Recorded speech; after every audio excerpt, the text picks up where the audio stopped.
Salam sejahtera, terima kasih karena bersama dengan saya di Nazilin Unity Channel. Hari ini, tak puas hati dengan keadaan, akhirnya Speaker Dewan Rakyat sekali lagi keluarkan kenyataan yang pastinya membuatkan khususnya Perikatan Nasional dan Pembangkang menggelupur. Kata Speaker Dewan Rakyat Johari Abdul, "Saya bukan postman, mempertahankan keputusan."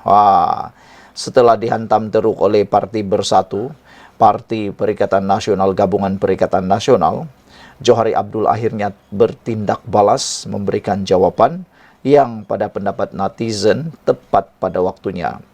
Johari Abdul selaku Speaker Dewan Rakyat sepatutnya, kata mereka, dan seharusnya dan semestinya perlu bertegas dan mempertahankan keputusan beliau. Kerana kalau beliau tidak tegas main tarik tali, ia pasti akan dijadikan duluan dan orang akan naik kepala, dibagi betis nak mahu peha lagi. Jadi ramai yang setuju apabila Johari Abdul, Speaker Dewan Rakyat ini, bertegas atas keputusan beliau. Walaupun menerima kritikan dan tekanan daripada beberapa ahli Parlimen Perikatan Nasional PN mengenai keputusan tidak mengosongkan kerusi di sandang 6 bekas wakil rakyat bersatu itu, Speaker Dewan Rakyat Tan Sri Johari Abdul kekal mempertahankan tindakannya, menjelaskan hal itu di Dewan Rakyat petang tadi. Johari berkata keputusan dikekalkan selepas melakukan siasatan, termasuk membaca semua kenyataan berkaitan perkara 49A Perlembagaan Persekutuan. Kata Johari, "Saya bukan postman. Bila saya terima apa juga yang telah diberi pada saya, seperti disebut YB Beluran, Datu Seri Ronald Kiandi, saya akan pasti, saya kaji semua. Saya baca," kata beliau. "Saya baca semua kenyataan-kenyataan dalam pindaan dibuat mengenai perkara 49 Perlembagaan Persekutuan. Maka, saya mengambil keputusan kekal seperti dimaklumkan kepada Beluran bahawa kekosongan tidak berlaku," katanya di Dewan Rakyat. Terdahulu, Ronald Kiandi yang juga Ketua WIP Bersatu bangun membangkitkan keputusan Johari itu mengikut Peraturan Mesyuarat 99 ketika sesi perbahasan rang undang-undang keterangan saksi kanak-kanak pindaan 2024. Beliau mahu mendapatkan penerangan dan petua daripada Johari berhubung keputusan yang dibuat dalam surat yang diutuskan kemarin. Ronald berkata beliau bangun bukan untuk mempertikai keputusan berkenan, tetapi mahu menuntut penjelasan bagaimana interpretasi terhadap perkara 49A Perlembagaan Persekutuan, kerana mendakwa Speaker tidak ada kuasa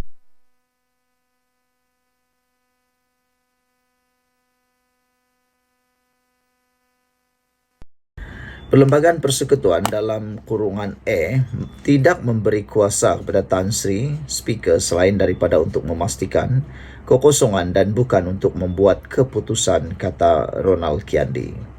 Tetapi dalam dua utusan surat yang saya terima daripada Tan Sri, nyata sekali Tan Sri membuat keputusan, malah Tan Sri membuat interpretasi terhadap Perlembagaan Persekutuan. Kedua-dua keputusan terkandung dalam surat ini melangkaui kuasa Tan Sri di bawah perkara 49 dalam kurungan A Perlembagaan Persekutuan, kerana dalam perkara 49 dalam kurungan 3 Tan Sri hanya diberi kuasa untuk memastikan kekosongan dan bukan untuk membuat keputusan.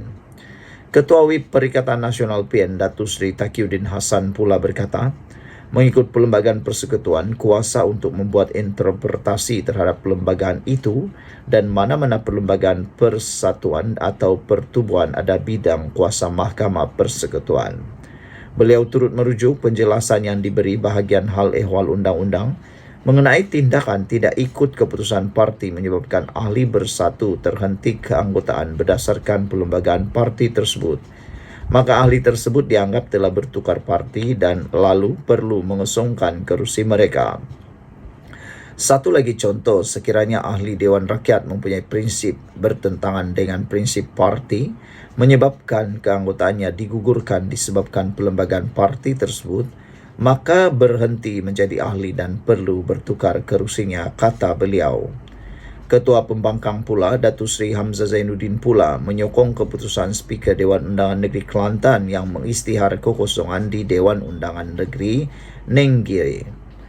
Beliau turut mendakwa keputusan Speaker Dewan Rakyat itu bakal mencetus masalah pada masa depan. Speaker Kelantan bersikap betul memutuskan ada kekosongan. Kemudian wakil rakyat itu nak lawan saya di mahkamah bahawa saya tidak hentikan keanggotaan mereka. Itulah caranya speaker. Itulah kepastian yang harus diikuti dalam perlembagaan, kata beliau. Saya minta Tan Sri faham. Keputusan Tan Sri itu keputusan yang salah. Speaker kerana dengar non-partisan, katanya, yang kemudian keluar Dewan. Diikuti semua ahli Parlimen Pembangkang tanpa menunggu penjelasan Johari. Semalam, Presiden Bersatu Tan Sri Muhyiddin Yassin berkata, parti itu menerima surat makluman bertarikh 9 Julai daripada Johari bahawa 6 bekas ahli Parlimen Bersatu yang sebelum ini mengisytiharkan sokongan kepada Perdana Menteri Datuk Seri Anwar Ibrahim kekal sebagai wakil rakyat. Saudara-saudara sekalian, itulah keputusan yang paling kita tunggu-tunggu daripada Johari Abdul. Johari Abdul kata dia bukan postman. Jadi tak apalah. Kalau nak keluar Dewan, keluar ajalah, tiada masalah pun. Salam sejahtera, satu lagi berita mengejutkan kita semua ialah timbul semula isu pemecatan Menteri Besar Perlis. Wow, kabar angin ini mula bertiup semula. Kalau sebelum ini kes membabitkan anak Menteri Besar Perlis telah tular di media sosial dan telah disiasat oleh SPRM, berkait dengan beberapa salah laku seperti penipuan dokumen yang mana telah mengejutkan seluruh Malaysia. Hari ini, sekali lagi, desas-desus ataupun berita mengejutkan kita semua. Kabar angin mengatakan bahawa berlaku perubahan Menteri Besar Perlis atau pemecatan Menteri Besar Perlis. Tapi apa komen daripada Muhyiddin selaku pengerusi Perikatan Nasional? Tapi sebelum itu, pada pendapat anda, wajarkah Menteri Besar Perlis yang mempunyai terpalit dengan kes mahkamah anaknya itu letak jawatan dan digantikan oleh orang lain kerana serba sedikit atau sekurang-kurangnya secara sikit telah menjejaskan kekuatan Perikatan Nasional di negeri tersebut. Namun, kata Muhyiddin Yassin, desas-desus perubahan Menteri Besar Perlis adalah spekulasi semata-mata. Maknanya, Muhyiddin menafikan desas-desus tersebut. Desas-desus berhubung perubahan kepimpinan Menteri Besar Perlis, Muhammad Shukri Ramli, dalam masa terdekat adalah bersifat spekulasi semata-mata. Malah, kata Muhyiddin, kabar angin itu juga tiada kaitannya dengan lawatan pengerusi Perikatan Nasional PN Tan Sri Muhyiddin Yassin ke negeri itu pada kemarin. Muhyiddin berkata, kehadirannya ke Perlis adalah menziarahi Raja Perlis, Tuanku Syed Sarajuddin Putra Jamalul Lail, yang sebelum ini menjalani pembedahan di Hospital Tuanku Fauziah Kangar. Kata Muhyiddin lagi, kedatangan saya ke Perlis bukan bertujuan hendak endorse, menyokong sesiapa atau apapun, dan tidak ada kaitannya kedatangan saya hari ini dengan soal kepimpinan negeri yang sedia ada, kata beliau lagi. Biasanya segala desus-desus itu hanyalah spekulasi semata-mata. Kerana yang pertamanya saya datang kerana hendak menziarahi Tuanku Raja Perlis, jadi sudah kebetulan berada di sini, maka saya pun berjumpa Menteri Besar, pimpinan Bersatu, pimpinan Perikatan Nasional, serta menghadiri program pada petang ini juga, kata Muhyiddin. Namun demikian, untuk makluman Anda semua di Malaysia ini, kabar angin sudah banyak kali terbukti benar. Dan kabar benar sudah terbukti boleh berubah tidak benar. Jadi, jangan terus dibuang, jangan terus percaya bahwa kabar angin itu tidak betul kerana sudah terbukti banyak kali kabar angin akhirnya jadi benar, perkara yang dinafikan akhirnya benar-benar berlaku. Muhyiddin juga berkata, tujuannya meluangkan masa hadir ke Perlis bersama istrinya adalah disebabkan sudah lama tidak melawat Perlis selepas kali terakhir berbuat demikian ketika kempen pilihan raya. Kata Muhyiddin, itulah tujuan saya datang kerana sudah lama tidak dapat datang dan kali terakhir saya hadir ke negeri ini adalah sebelum PRU lalu.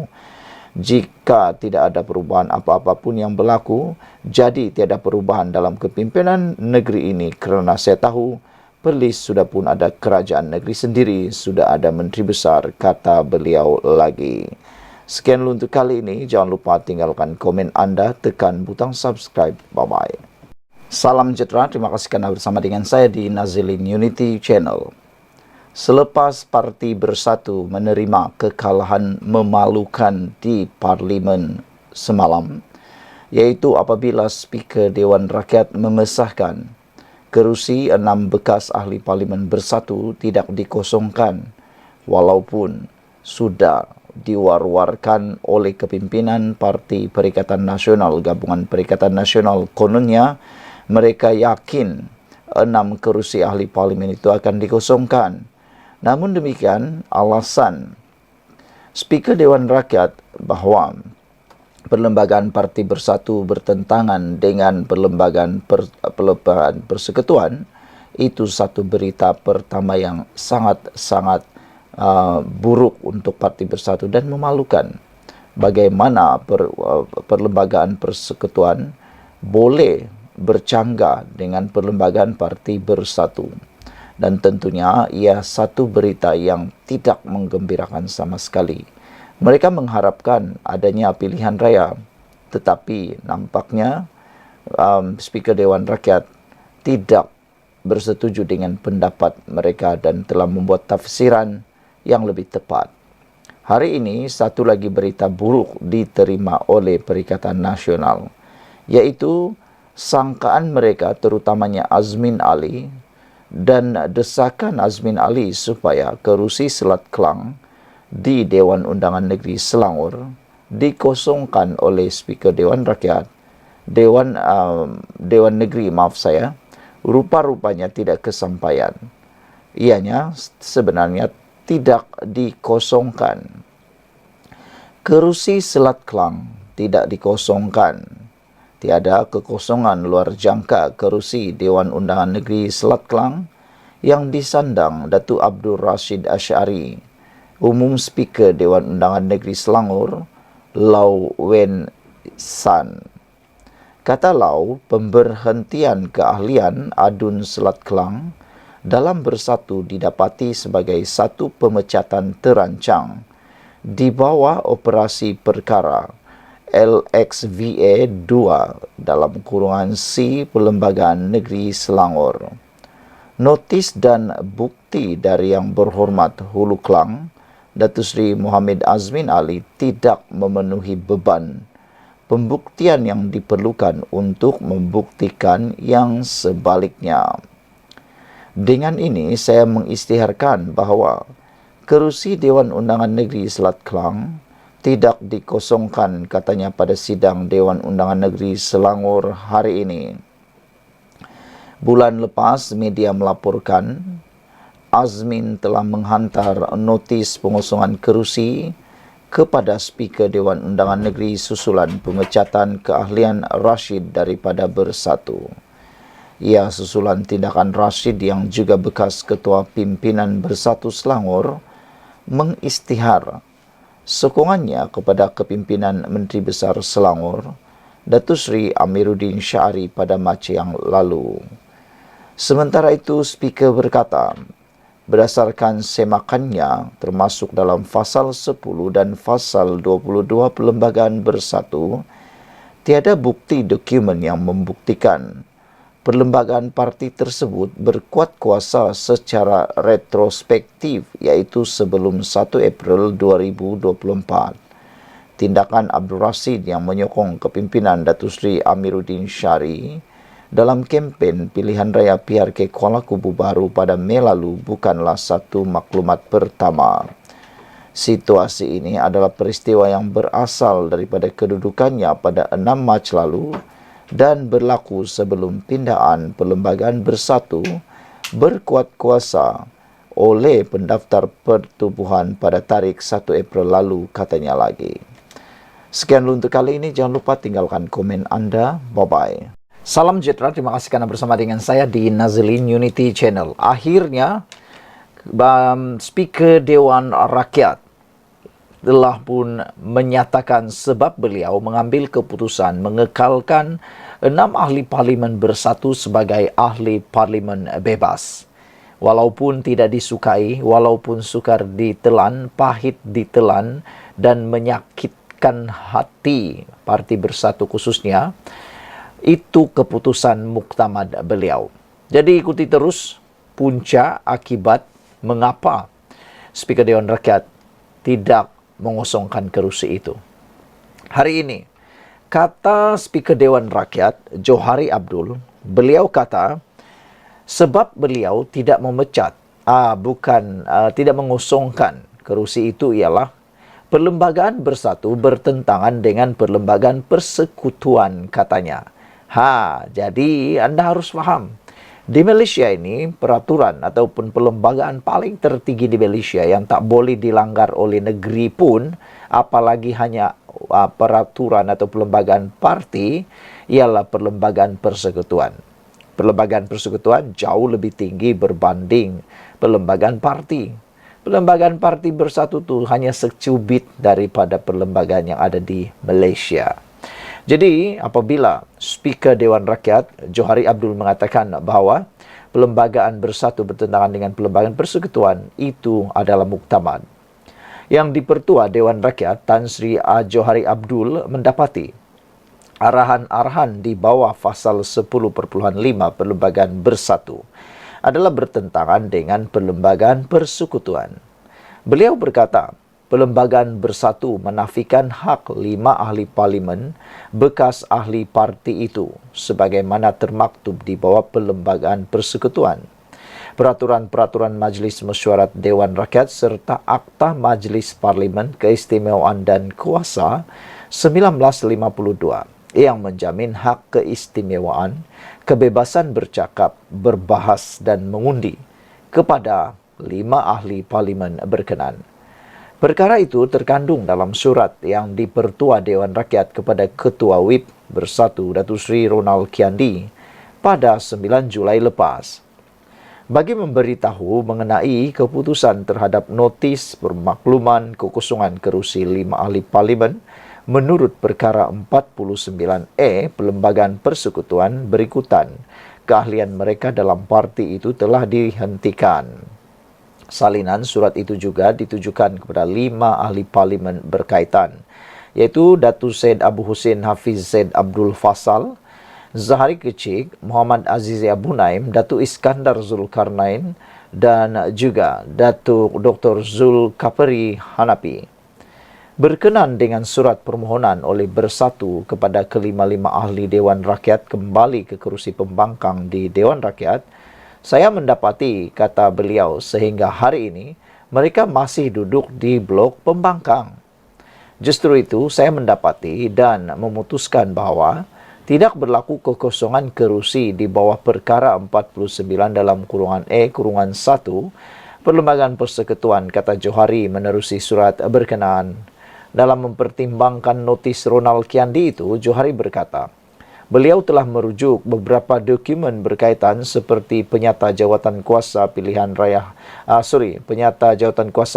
khas JKPK, menimbang rang Undang-Undang Perlembagaan Pindaan Nombor 3 2022 dan mengenai peruntukan larangan ahli Dewan Rakyat bertukar parti DR7 tahun 2022 penyata JKPK. Ini termasuk penyata rasmi bertarikh 11 April 2022 mengenai rang undang-undang Pelembagaan Pindaan Nomor 3 Tahun 2022 dan Penyata Rasmi bertarik 27 dan 28 Julai Tahun 2022 mengenai rang Undang-Undang Pelembagaan Pindaan Nomor 3 2022 dan usul mengenai Penyata JKPK itu katanya. Saya mendapati daripada dokumen-dokumen tersebut bahawa tujuan perkara 49E Pelembagaan Persekutuan diwujudkan untuk memastikan kestabilan politik negara untuk suatu jangka masa yang panjang. Selain itu, saya juga melihat kepada prinsip keluhuran perlembagaan. Malaysia mengamalkan prinsip keluhuran perlembagaan di bawah Pelembagaan Persekutuan dan ia merupakan prinsip rukun negara yang ketiga. Ini kerana di bawah keluhuran perlembagaan kesemua undang-undang atau peraturan adalah tertakluk kepada Perlembagaan Persekutuan menurut surat itu lagi. Mengenai keputusan tidak mengosongkan kerusi Parlimen Labuan, menurut surat berasingan, Johari memaklumkan beliau tidak mahu merosakkan kepentingan pihak sedang berbicara dalam kes mahkamah susulan ahli Parlimen berkenaan Datuk Seri Dr. Suhaili Abdul Rahman membawa tindakan terhadap Bersatu melalui pemfailan guaman di Mahkamah Tinggi Shah Alam. Oleh kerana kes ini sedang dalam pertimbangan mahkamah, maka saya tidak mahu merosakkan kepentingan-kepentingan pihak yang berbicara dalam kes mahkamah itu dengan keputusan saya di bawah perkara 49E dalam kurungan 3 Perlembagaan Persekutuan. Terdahulu, Perdana Menteri Datuk Seri Anwar Ibrahim berkata Johari telah bertindak berdasarkan perlembagaan dan taksiran undang-undang semasa memutuskan 6 ahli Parlimen bekas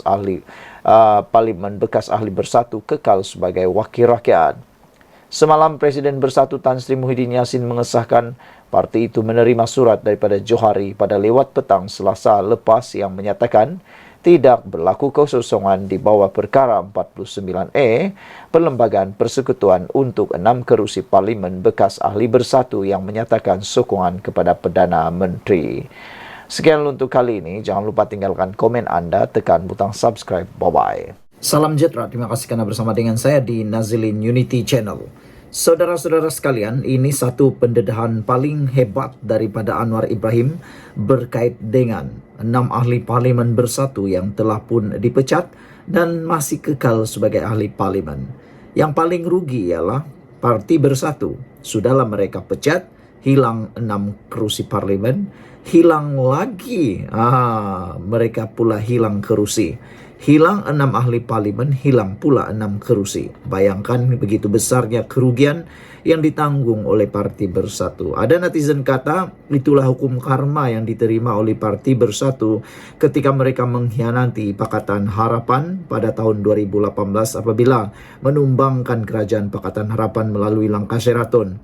Ada yang kata itulah yang disebut sebagai hukum karma, yang mana dulu mereka dihianati, kali ini mereka pula yang dihianati, mereka pula yang terkena hukumnya sendiri dan menerima balasan yang paling setimpal sekali. Saudara-saudara sekalian, adakah balasan setimpal lagi ialah apabila Perikatan Nasional pula yang runtuh. Kalau dulu Pakatan Harapan yang runtuh gara-gara apa yang berlaku dalam langkah Sheraton, adakah hukum karma yang diterima oleh Parti Bersatu dan Perikatan Nasional ada juga setara, iaitu berlakunya keruntuhan ataupun perpecahan pembubaran Parti Perikatan Nasional. Hari ini Anwar Ibrahim menyalahkan Bersatu kerana 6 ahli Parlimen kekal kerusi masing-masing.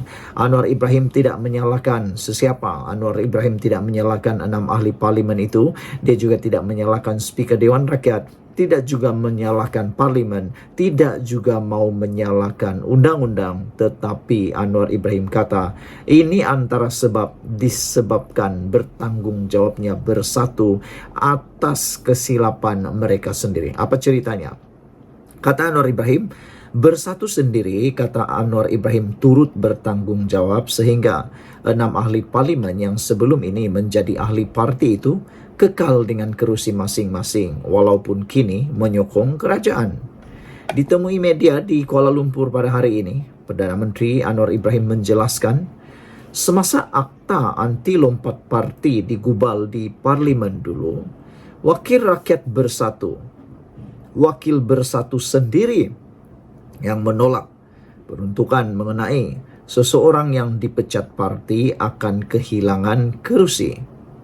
Menasihatkan bersatu agar membaca perlembagaan, Anwar berkata, atas sebab itulah yang Dipertua Dewan Rakyat Johari Abdul memutuskan semua 6 ahli parlimen bersatu kekal sebagai wakil rakyat di kerusi masing-masing. Ia ditentang oleh Bersatu ketika penggubalan akta anti lompat parti ketika itu. Sebab itu, ahli parlimen yang dipecat Bersatu dikecualikan, kata beliau. Jadi, kena baca perlembagaan, katanya selepas menghadiri forum global Madani di Kuala Lumpur hari ini. Anwar juga mendakwa Bersatu memilih dan memetik hanya beberapa bahagian tertentu dalam perlembagaan persekutuan semasa membuat ketetapan membantah keputusan Johari semalam. Menurut Anwar, keputusan dibuat Johari sudah mengambil kira semua aspek perlembagaan persekutuan.